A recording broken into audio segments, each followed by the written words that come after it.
जब तक कोई भी नागरिक गरीबी में जी रहा है तब तक कोई भी राष्ट्र समृद्ध नहीं कहा जा सकता, ऐसा कभी नेहरू जी ने कहा था।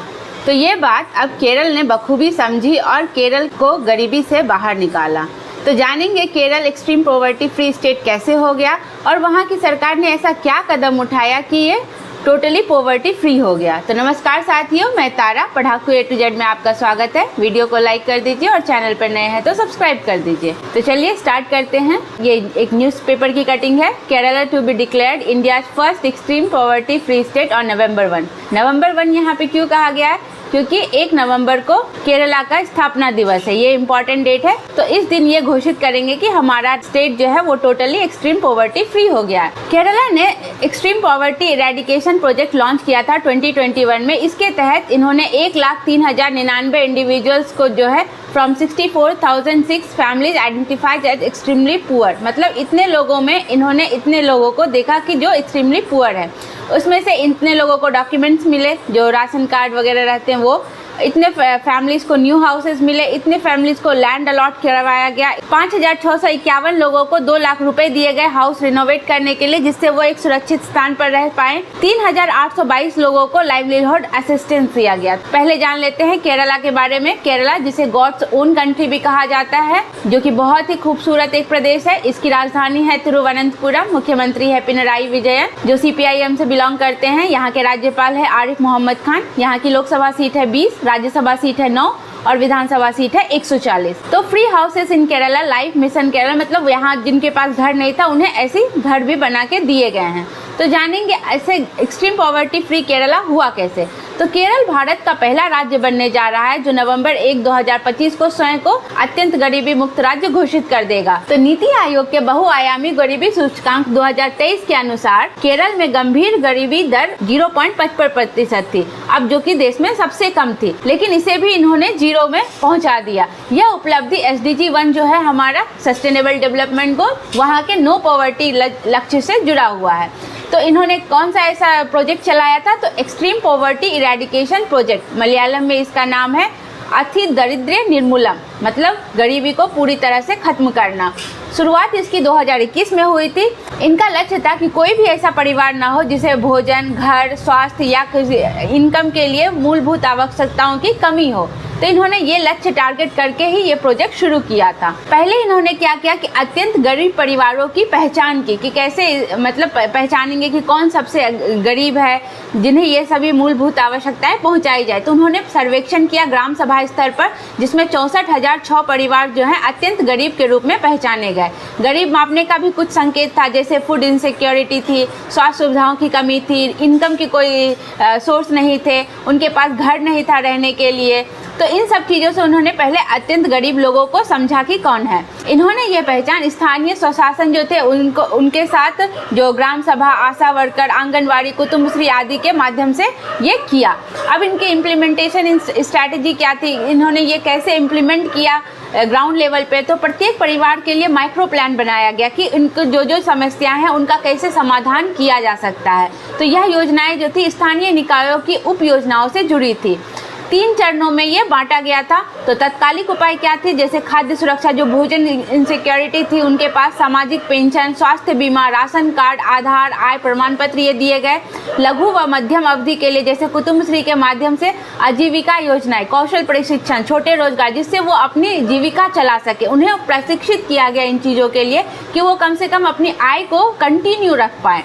दीर्घकालिक में आता है जैसे घर का निर्माण करवाया गया। अगर किसी का घर बना दिया जाए तो वो 20-25 साल तो आराम से उसमें रह लेंगे, उसके बाद रिनोवेशन चलेगा। अगर किसी के पास लैंड ही नहीं है तो उनको लैंड देके उस पर घर बनवाया गया।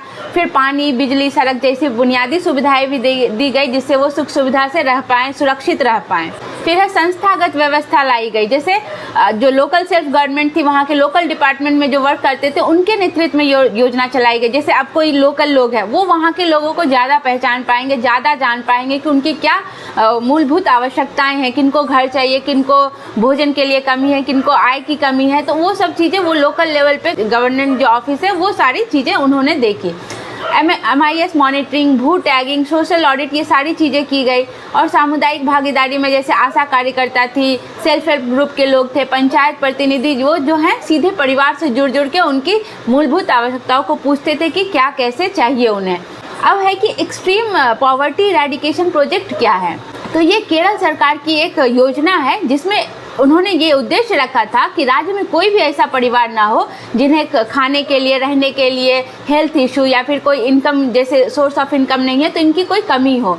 तो यह योजना उन्होंने 2021 में शुरू की थी और यह भारत की पहली राज्य स्तरीय परियोजना थी जो कि मल्टी डायमेंशनल पॉवर्टी को खत्म करने के लिए केंद्रित थी। गवर्नमेंट ऑफ केरला ने और लोकल सेल्फ गवर्नमेंट डिपार्टमेंट ने योजना लागू की थी। EPEP का उद्देश्य क्या, इन्होंने सरकार ने तो ये योजना बना दी, लेकिन इसका उद्देश्य क्या था, ये कैसे काम करेगी। तो पहला इनका काम था कि पहले आप अत्यंत गरीब परिवारों की पहचान कीजिए, फिर व्यक्तिगत जो भी उनकी ज़रूरत है उनका एक ढांचा तैयार कीजिए कि उनको क्या क्या चीज़ों की ज़रूरत है।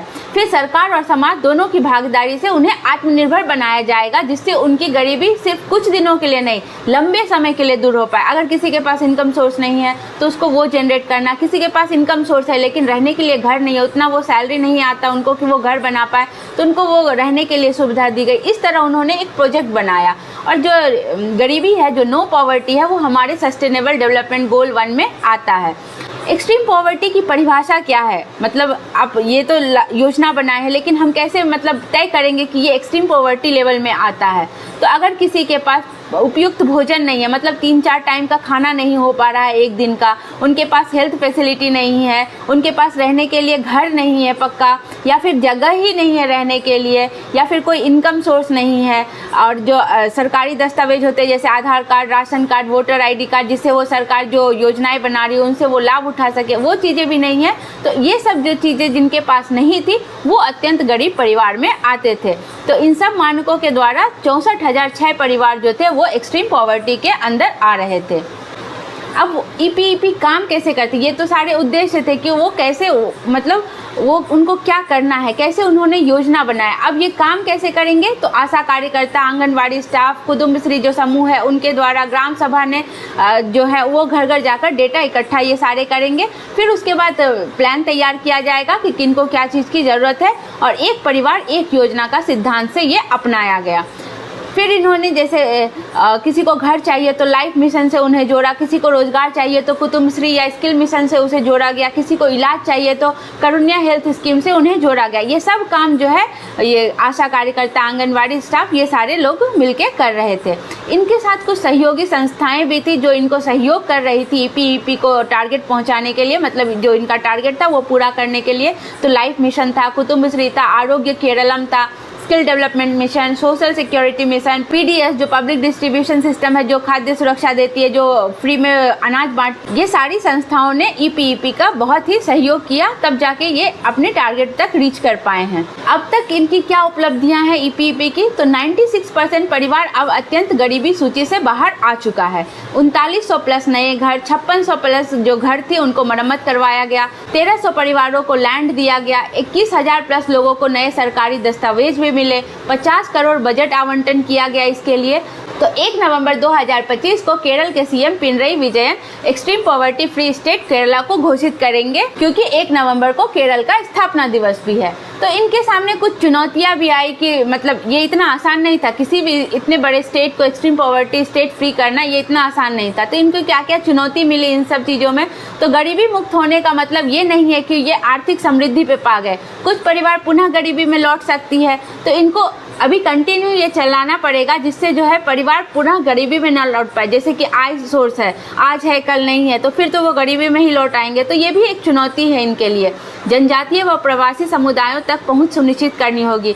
जो जनजातीय लोग हैं वो डायरेक्टली कनेक्ट नहीं हो पाते गवर्नमेंट से, तो इनके लिए भी उनको कुछ उपाय निकालने होंगे। योजनाओं को सस्टेनेबल रखना बहुत आवश्यक है, मतलब आज है कल ये योजना नहीं रहेंगी तो वापस से लोग जो अभी चीज़ें योजनाएं का जो फ़ायदा उठा रहे वो नहीं उठा पाएंगे।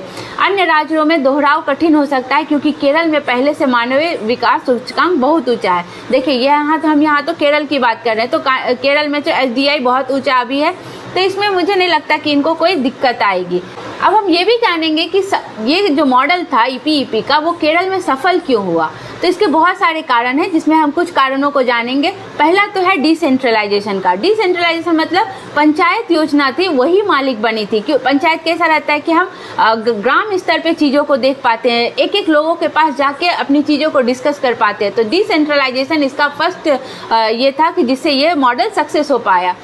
दूसरा है परिवार केंद्रित दृष्टिकोण, मतलब एक ही समाधान सबके लिए नहीं था, हर परिवार के लिए अलग अलग। अब किसी को भूखा है तो हम उसको घर देंगे तो वो तो सही नहीं है। तो यहाँ पे कैसा हुआ कि हर परिवार के लिए अलग अलग योजना बनाई गई कि किनको किस चीज़ की ज़रूरत है।